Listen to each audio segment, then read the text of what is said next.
O programa a seguir tem classificação indicativa livre.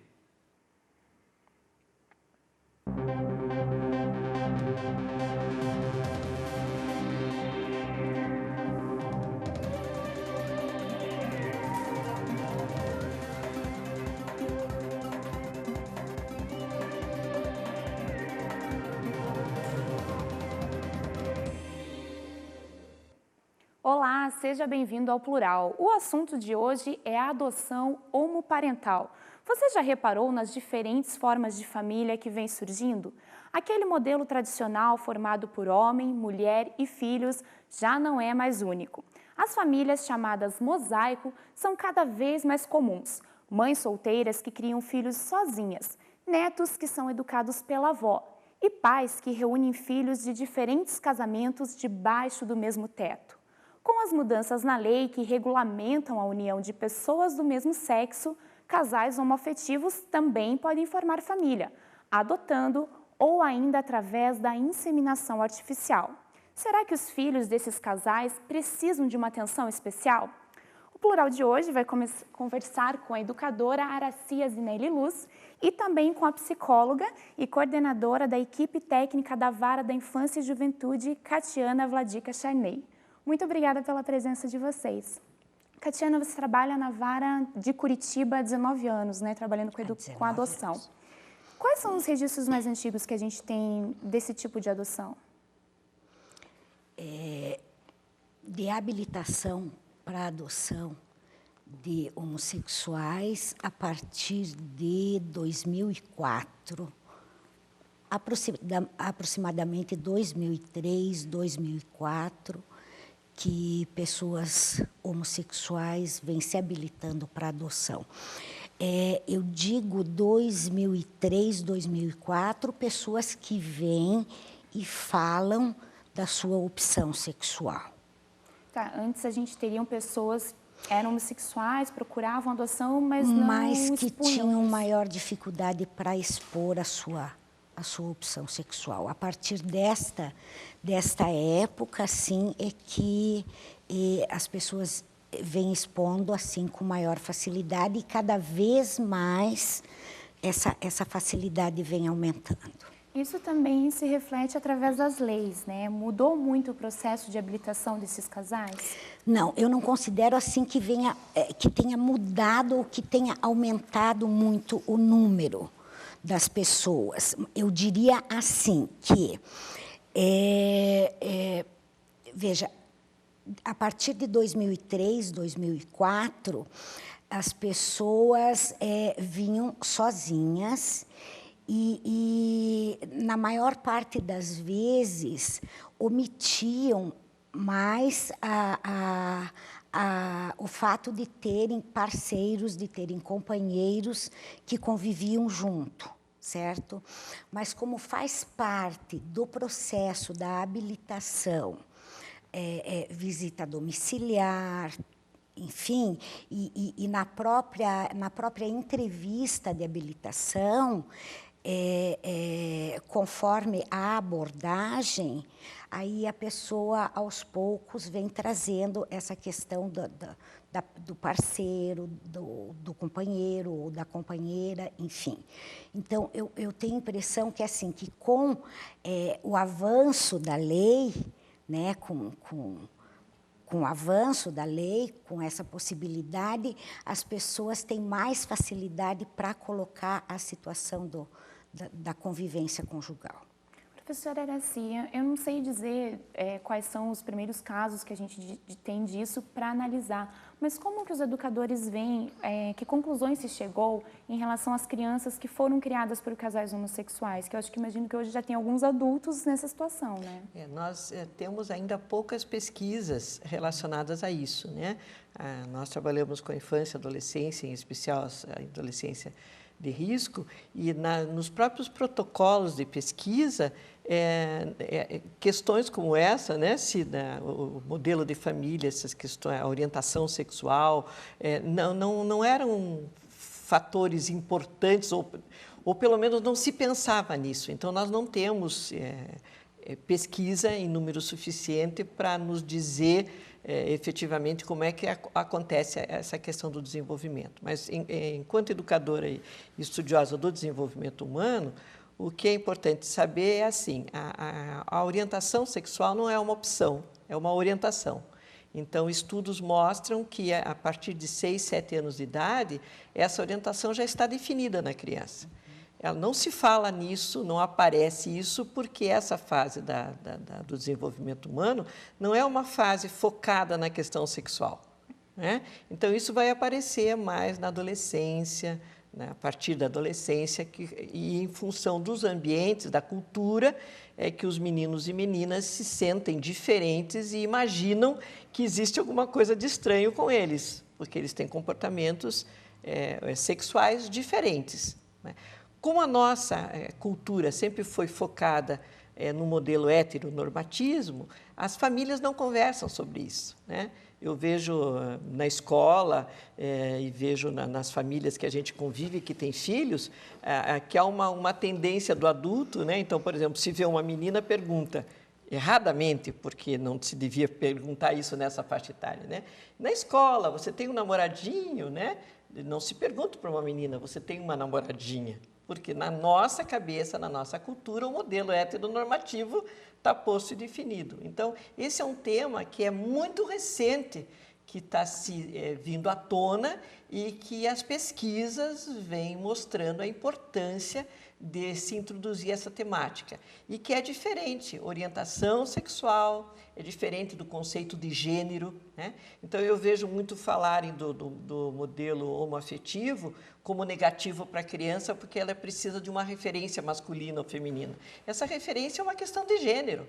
No Brasil, nós temos inúmeras famílias comandadas por mulheres, né, com filhos homens e filhas mulheres. E essa referência é dada no papel social, papel masculino e papel feminino, que pode ser desenvolvido por qualquer pessoa. Pode ser essa referência, pode ser um avô, pode ser um professor, pode ser um tio, né, um juiz, um padre, um pastor, enfim.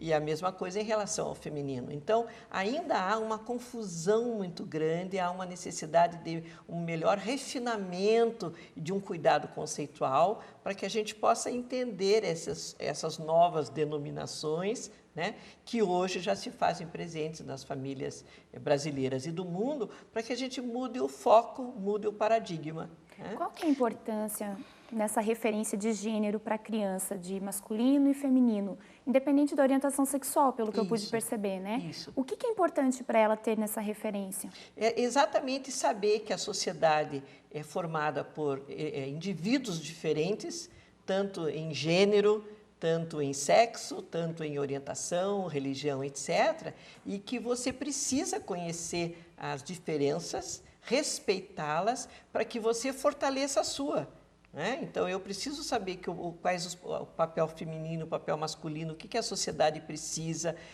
as diferentes funções que podem serem exercidas pelas diferentes pessoas e o respeito à diversidade. Eu só consigo formar a minha identidade na heterogeneidade. Se forem todos iguais, eu não formo a minha identidade. Então, é nesse sentido que os diferentes papéis, as diferentes representações, né, e as referências precisam ser vivenciadas por todas as pessoas. O ideal é que seja pela família biológica, né? Mas quando a família biológica ela não se constitui dessa forma, e você mesmo começou o programa dizendo dos diferentes modelos, a sociedade precisa dar conta e, para isso, as diferentes instituições, né, a escola, a educação, a sociedade, as igrejas, os clubes, enfim, proporcionando à criança as diferenças e as referências que ela pode ter ao longo da sua vida. Na realidade, essa colocação da professora é um dos mitos em torno da adoção homoafetiva e do processo de habilitação. Há anos atrás, antes da nova lei da adoção, antes de 2009, né, quando foi a reformulação, antes da nova lei da adoção, vinham questionamentos na habilitação de um homossexual, quando pedia a habilitação, como que seria para a criança adotada por um homossexual, como seria a criança em relação ao papel paterno ou papel materno, como que a criança ia vivenciar a questão do preconceito, se ela teria problemas psicológicos, problemas sociais em relação à vivência desse preconceito, como seria o desenvolvimento dessa criança mais tarde, como ela lidaria com isso. Então, a pessoa, o candidato ou a candidata, quando passava pela habilitação, pela equipe técnica, pelas entrevistas, enfim, era dado um parecer favorável, e quando o Ministério Público retornava o processo para que a equipe técnica questionasse e justificasse essas questões, como que seriam essas, como que uma criança colocada dentro daquele contexto familiar, como lidaria com essas questões.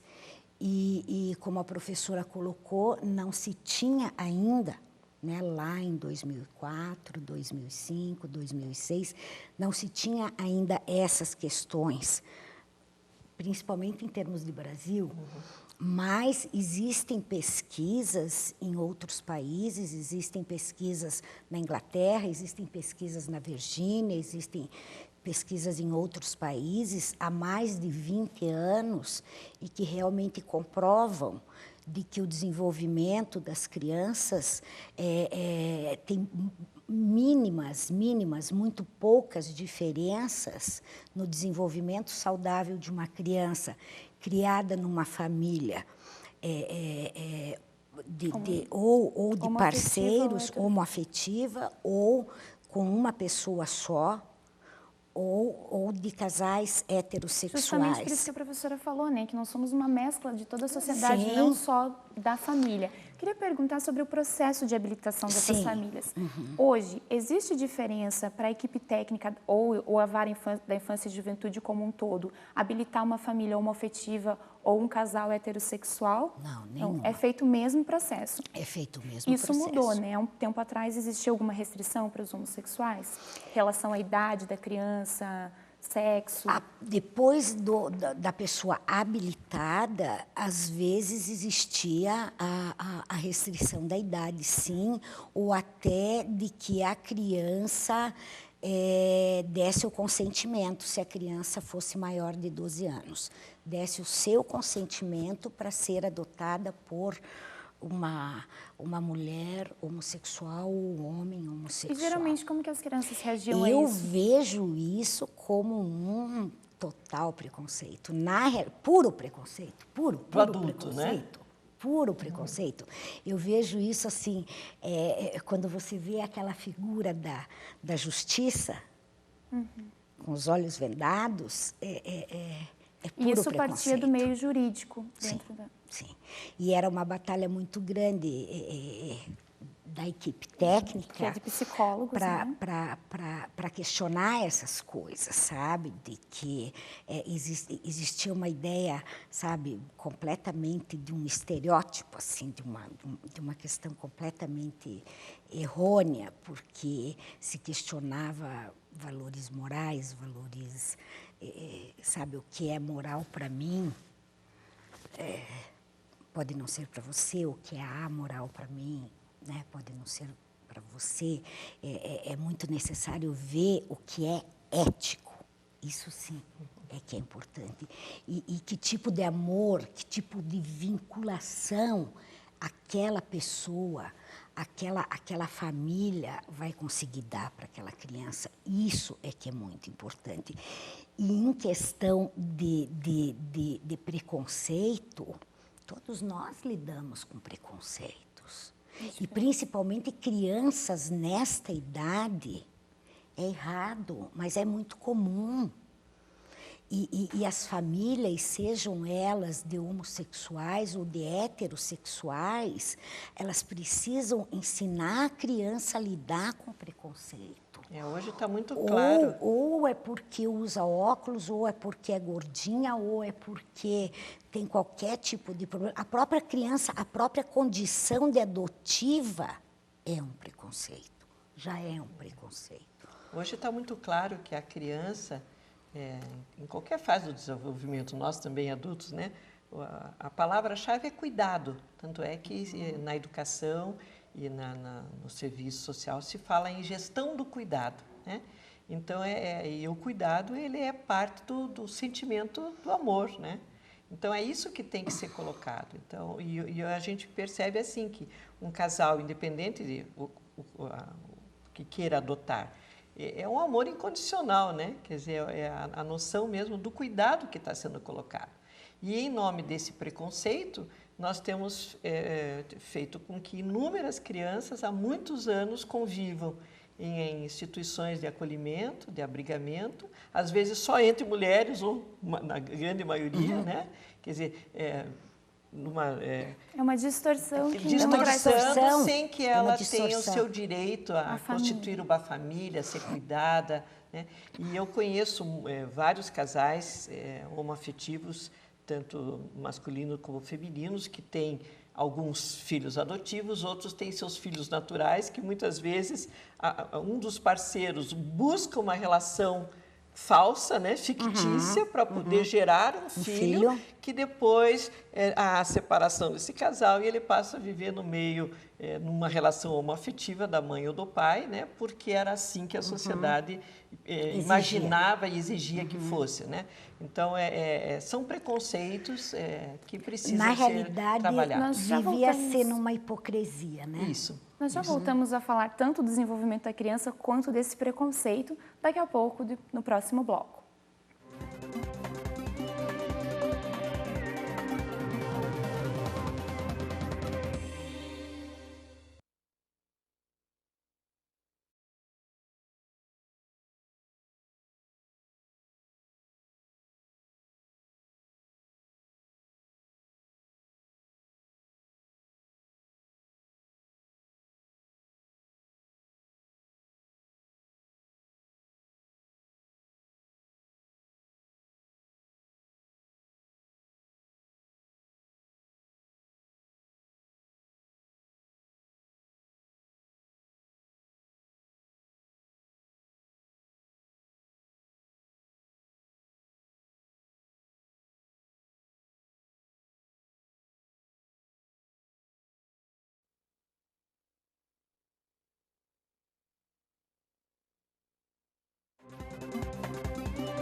Estamos de volta. O Plural de hoje fala sobre crianças adotadas por casais homossexuais. Dados de 2012 mostram que 14 milhões de crianças de todo o mundo convivem com pais gays. No Brasil, a mudança é mais recente. A união estável entre pessoas do mesmo sexo só foi reconhecida em 2011, mas pelo menos 60 mil casais gays já vivem juntos e com registro da união. A grande discussão sobre o assunto é o impacto dessa relação na formação das crianças. Professora Araci, a gente ouve bastante argumentos que tentam justificar que não seria sadio para uma criança conviver em uma família homoparental, né? Alguns deles, de que os pais poderiam praticar abuso sexual ou de que a criança, como já foi dito, precisa de uma referência masculina e feminina, enfim. Algum desses argumentos tem algum fundamento ou a criança pode crescer saudável independente do modelo de casal?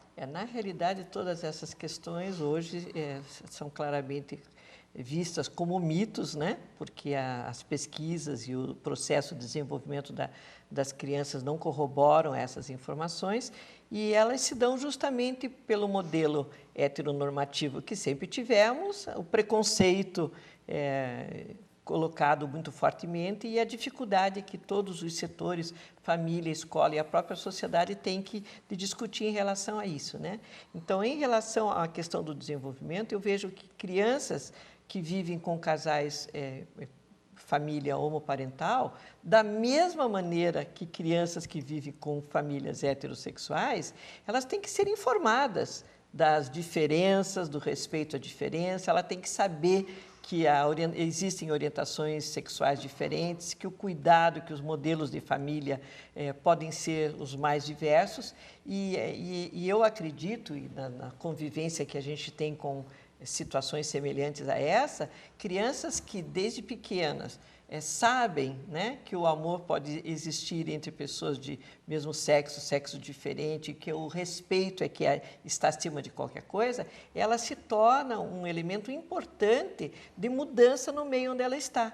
Então, tem crianças nas escolas que são filhos de casais homoparentais que elas já conseguiram mudar o repertório das discussões, das relações de amizade entre as próprias crianças da sala, que já começam a acolher esses pais homoafetivos nas relações de família, né? E isto é que é importante, independente de ser de uma família homoafetiva ou não, né? Quer dizer, o papel da criança e o que a gente fala de educação entre pares, né? Quer dizer, ela leva a sua realidade, ela discute isso de uma forma interessante, é extremamente importante e precisa começar a acontecer no cotidiano de todas as famílias, independente de serem hétero ou serem homoafetivas. A senhora falou que a formação da identidade da criança se dá até os 7 anos, e isso inclusive da orientação. A orientação sexual, pelas pesquisas, ela já está definida, mais ou menos até os 6, 7 anos. Com que idade a criança começa a ter noção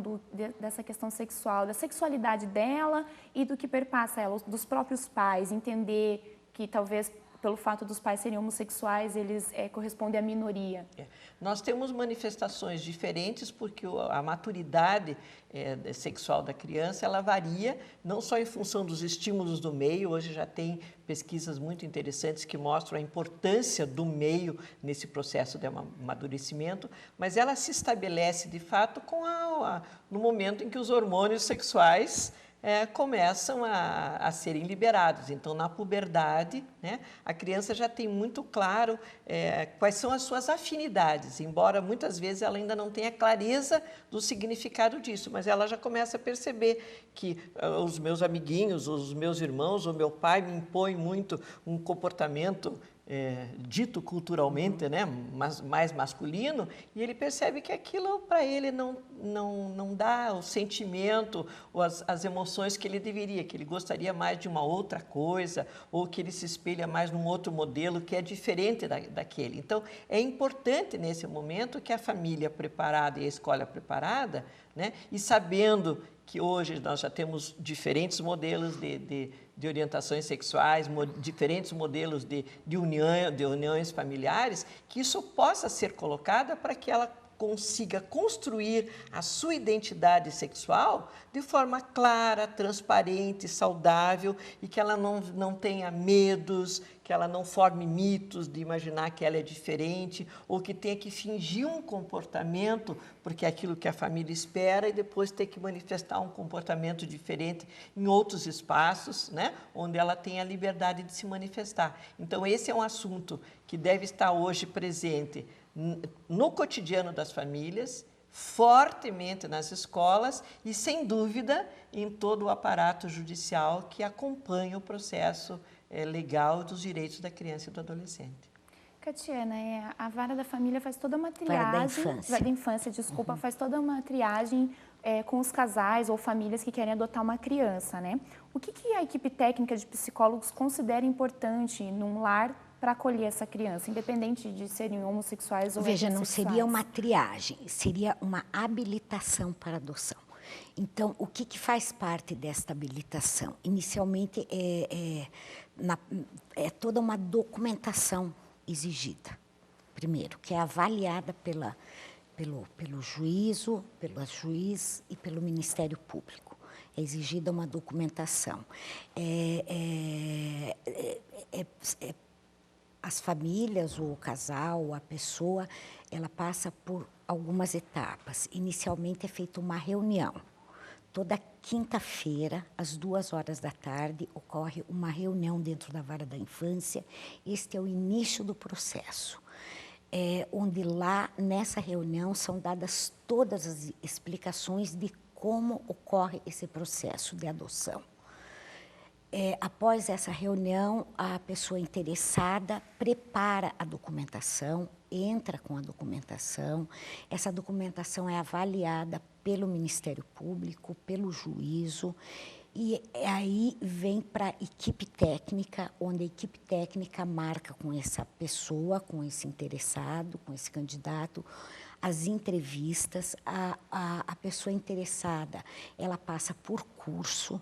São 8 encontros, que esse curso é ministrado, é obrigatório agora pela lei, esse curso de preparo é obrigatório por lei, ele é ministrado pela equipe técnica da Vara da Infância, junto com o GAACO, que é o Grupo de Apoio à Adoção, é uma ONG.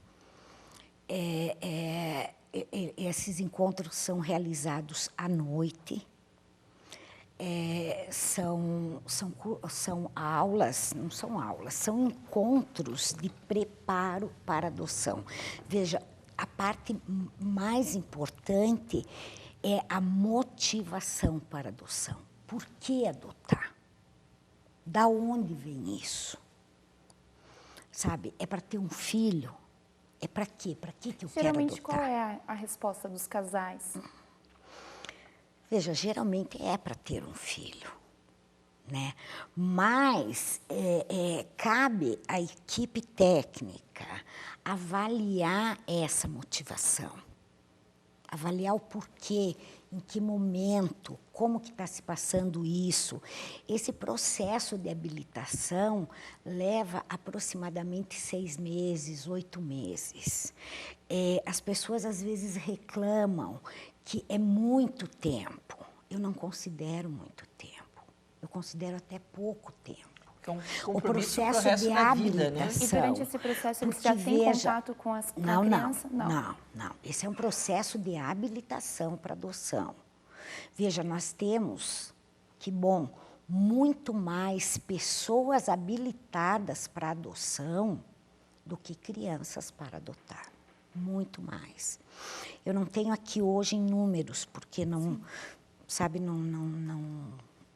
vim até com essa intenção, mas porque a maioria das pessoas preferem bebês, crianças até 3 anos, do que crianças maiores, grupo de irmãos, que é o que a Vara da Infância tem disponível. Desde maio de 2011, casais gays ganharam facilidades na hora de adotar uma criança. Isso porque o Supremo Tribunal Federal reconheceu a união estável de pessoas do mesmo sexo, fazendo valer os mesmos direitos dos casais héteros. O estado do Paraná, inclusive, já permite casamento civil entre pessoas do mesmo sexo. Para um casal de Curitiba não foi tão fácil assim. Eles passaram 7 anos brigando na justiça. Para Tony e David, a batalha pela adoção teve mais obstáculos que o normal.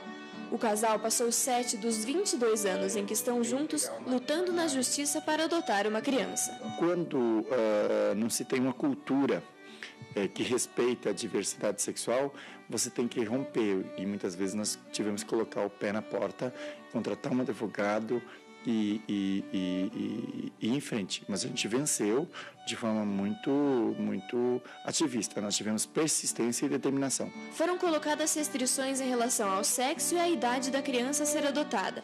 Foi quando a Vara de Infância e Juventude do Rio de Janeiro entrou em contato com o casal para apresentar Alisson. E aí foi amor à primeira vista. Antes de ser adotado por Tony e David, o Alisson passou por 7 abrigos. Hoje, ele já mora com o casal há quase 1 ano. Se a criança já foi tirada da família por circunstâncias fora do controle dela, depois passa por uma série de lugares, é difícil que ela chegue a criar vínculos com alguém, né? Porque continua um rompimento um depois do outro. Mas agora, nesses últimos 8 meses, a gente tem se aproximado bastante e esperamos que supere isso. Semana passada, Alisson recebeu a nova carteira de identidade, com o sobrenome dos pais e o nome deles na filiação. Depois de tanta luta, a família quer apenas seguir a rotina de educação do menino. Isso é legal. Então, tem algumas dificuldades, mas está tudo bem, bem legal, a gente está se dando bem. Eu até pensei que não fosse dar certo, mas está tudo legal. Parece que a criança acabou satisfeita com o fim da história, né? Você comentou, Catiana, que muitos pais no processo de adoção preferem os bebês. Sim. No caso dos homossexuais, isso se repete ou talvez pela dificuldade, eles têm mais facilidade de acolher crianças mais velhas?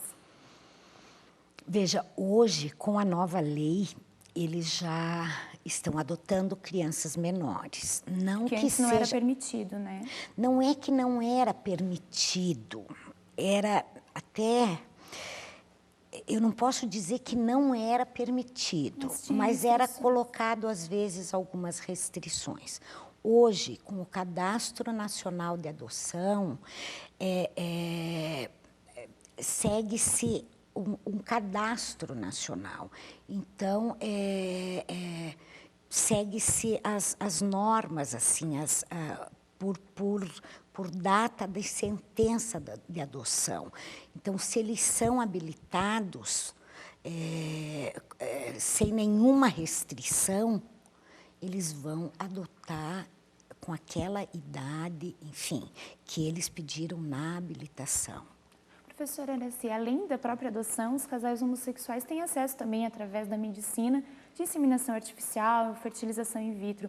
A gente tem algum dado, uma pesquisa que explore isso, se existe uma preferência dos casais em gerar o próprio filho dessa forma ou adotar? Não, nós não temos, eu não posso te informar isso em dados científicos, mas o que eu vejo assim, os casais homoafetivos, eles têm muito forte a maternagem ou a paternagem. Né? Então, o que eles buscam é poder exercer esse poder, né, do amor, enfim, e aí a questão de ser uma criança por adoção ou por inseminação não é a questão é poder vivenciar isso. E o que tem nas discussões que a gente tem feito, o que aparece muito, é justamente, ao mesmo tempo que você dá acolhida a esse seu desejo, né, da maternagem e da paternagem, você poder exercer um poder de transformação na sociedade, acolhendo essas crianças e adolescentes, que são milhares, centenas, frise-se, filhos de casais heterossexuais, que por inúmeras questões, alguns abandonam seus filhos, violentam seus filhos, perdem o direito familiar, né? Justamente pelo não cuidado, pela falta de afeto, pela negligência, fruto de uma dinâmica social. Esses pais não são melhores ou piores, né? Então, os casais homoafetivos, eles não fazem essa restrição, eles querem justamente fazer esse acolhimento. Talvez até pela dificuldade de conseguir exercer a paternidade e a maternidade, e depois, se apegam mais. Isso, e depois a questão, por mais que haja a possibilidade, né, da inseminação artificial, nós sabemos que esse é um processo extremamente caro, difícil, né? E que nem sempre resulta nos benefícios que se quer. Então, a ideia é tentar justamente acolher essas crianças com o máximo de afeto possível, fazendo esse exercício da possibilidade de constituir família. Nós fazemos uma pausa e já voltamos para falar sobre homofobia.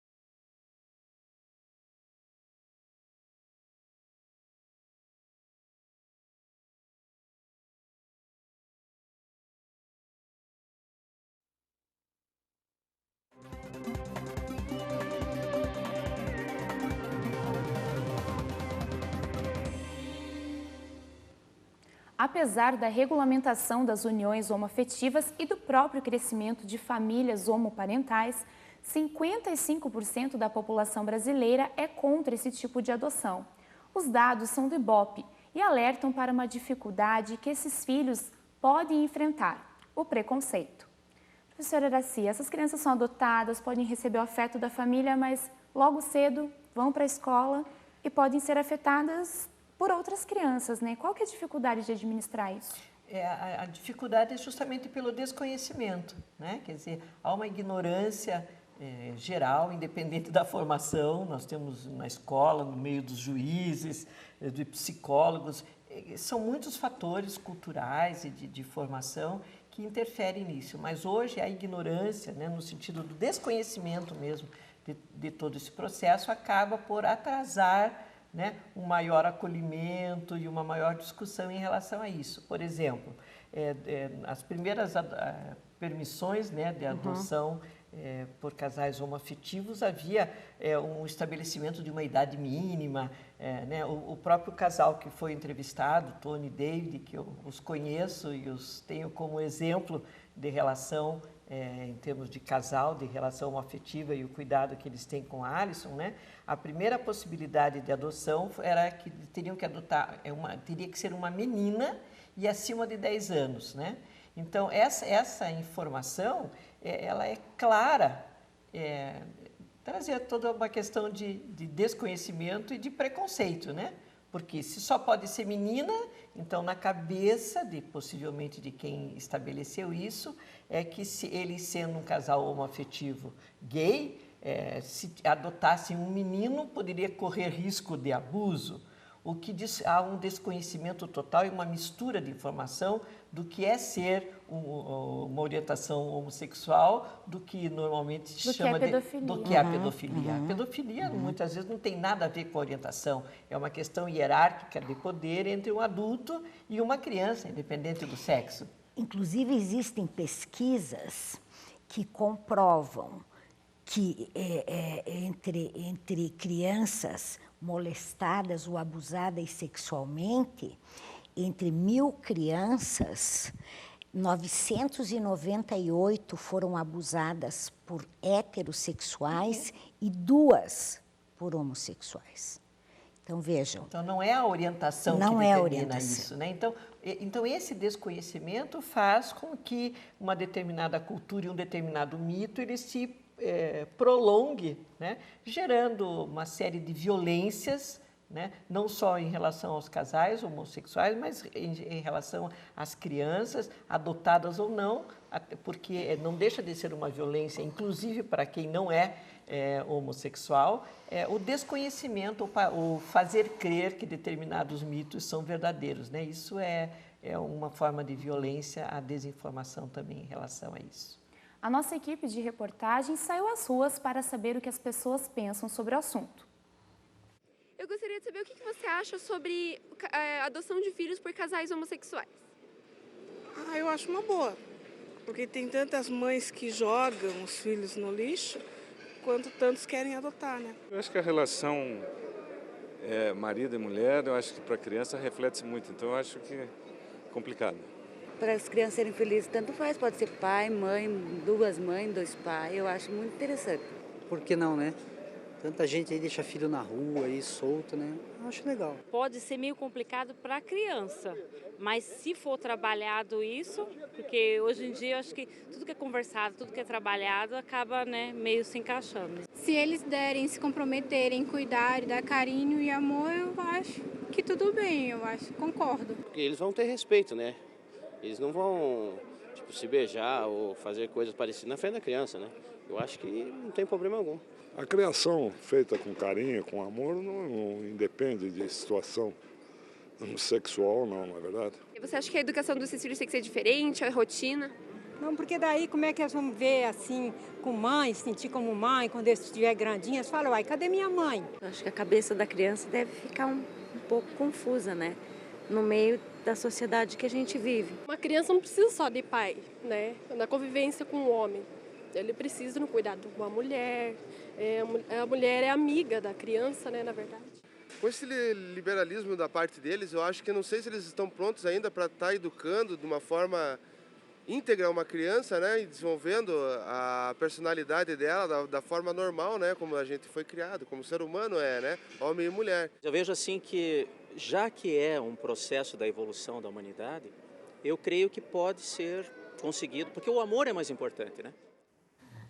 Uma coisa que a nossa repórter comentou quando ela foi fazer essas entrevistas é de que as pessoas demonstravam certa aversão a casais gays homens, né? Porque achar que podem ser violentos ou exercer abuso sexual, e aceitavam com mais tranquilidade casais de mulheres. Tanto que ali falaram, né? Ah, ela precisa de uma mãe, né?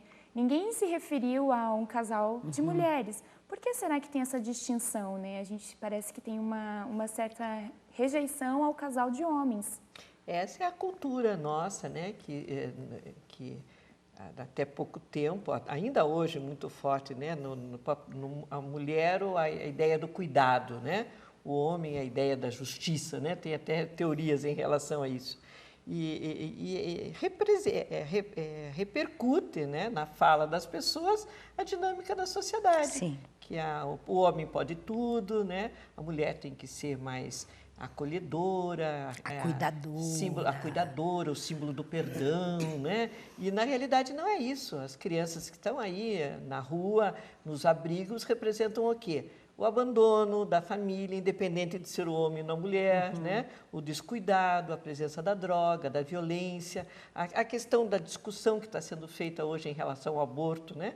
Da mulher, ou seja, existem tantos métodos para prevenir a gravidez, mas não, a mulher tem o direito de renegar, né? De aceitar ou não o desenvolvimento do feto. Então, são questões que representam a nossa cultura e que precisa começar a ser discutido em programas como esse, trazer com diferentes especialistas, né? E ser discutido e fortalecido através das leis, né? Para que a dinâmica social efetivamente reconheça a diversidade humana e acolha as pessoas como seres humanos em iguais condições de direitos, né? Tatiana, a Vara de Infância e Juventude dá alguma orientação para pais, famílias homoparentais, para contribuir que essas crianças não sofram tanto justamente por causa da homofobia? Veja assim, ela dá orientação da mesma forma que dá para os casais heterossexuais. Qualquer diferença já seria, né? Parte-se do princípio assim. Todas as famílias precisam de orientação na adoção. As homossexuais e as heterossexuais. Eu perguntei porque quando a criança vai para a escola... A equipe técnica está pronta lá para todo e qualquer apoio que essas famílias precisem. Se nós formos dar uma atenção especial, olha... Quando sua filhinha, quando seu filhinho for para a escola, venha nos procurar que nós vamos te dar uma atenção especial pela sua opção sexual. Gente, eu já estou vestindo a camiseta do preconceito. Não. Se ele sentiu ou se ela sentir qualquer necessidade, ela sabe que a equipe técnica está lá, pronta para auxiliar em qualquer coisa ou para indicar um bom terapeuta, ou enfim. Que existem casais que estão mais preparados e outros como os heterossexuais, igualzinho. E as escolas igual. que acolhem, né, quando elas fazem o cadastro, a relação dos pais, então que elas sabem da presença de pais, né, homoafetivos, a escola tem que estar preparada para trabalhar com isso, junto a outras famílias, junto às outras crianças, né? Trabalhar a questão do preconceito não só em relação à diversidade sexual, mas a todas as questões que colocam em situação de desigualdade de direitos. Você falou já que os homossexuais são menos exigentes na hora da adoção, não ficam exigindo cor dos olhos, cor da pele, do cabelo. E as crianças, elas também são menos preconceituosas com os pais? Veja, as crianças não são preconceituosas. Pois é. Elas ficam felizes que alguém acolha. Elas querem uma família. Elas querem uma família que dê amor, que dê carinho, que fortaleça aquele vínculo com elas. Elas estão abertas ao amor, entendeu? Elas não procuram. E a Vara da Infância está lá. A função da Vara da Infância não é procurar criança para casal, para sabe, para pessoas, para ninguém. A Vara da Infância está lá para procurar famílias para aquelas crianças. Né? Tá certo. Eu agradeço a presença de vocês hoje aqui. Muito obrigada. O Plural de hoje fica por aqui, mas você pode rever esse e outros programas na nossa página na internet. A UFPR TV também está nas redes sociais. A gente volta a se encontrar na semana que vem. Até lá!